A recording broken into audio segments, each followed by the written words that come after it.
మునుగోడు చౌటుప్పల్ మండలంలో బీజేపీ అభ్యర్థి కోమటిరెడ్డి రాజగోపాల్ రెడ్డి సతీమణి లక్ష్మీ రాజగోపాల్ రెడ్డి ఇంటింటికి ఎన్నికల ప్రచారం నిర్వహించారు.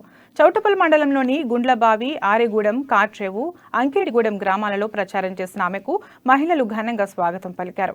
ఎమ్మెల్యేగా గెలిచినప్పటి నుండి 3.5 ఏండ్లుగా అభివృద్ధి చేయమని ఎన్నిసార్లు అసెంబ్లీ సాక్షిగా రాజగోపాల్ రెడ్డి ఎన్నిసార్లు అడిగినా ప్రభుత్వం కనికరించలేదని లక్ష్మీ రాజగోపాల్ రెడ్డి ఆరోపించారు. తన రాజీనామాతో ఎమ్మెల్యేలు, ఎమ్మెల్సీలు, మంత్రులు, అధికార యంత్రాంగం అంతా కూడా ప్రజల కాళ్ల దగ్గరికి వచ్చిందన్నారు.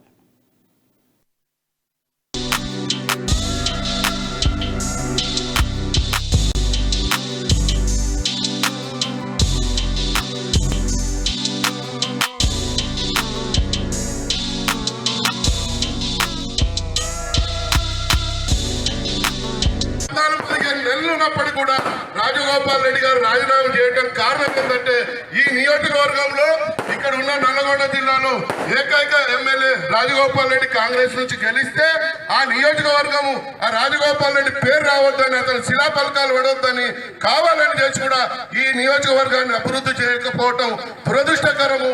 కేసీఆర్ కుటుంబ పాలన కూడా పోవాలంటే మనం అందరం ఐక్యమత్యంతో ఉండి మరి కమలపు గుర్తుపై ఓటేయాలి, రాజగోపాల్ రెడ్డి అన్న గారిని ఆశీర్వదించాలని మీ అందరికీ మనస్ఫూర్తిగా కోరుతా ఉన్నాను.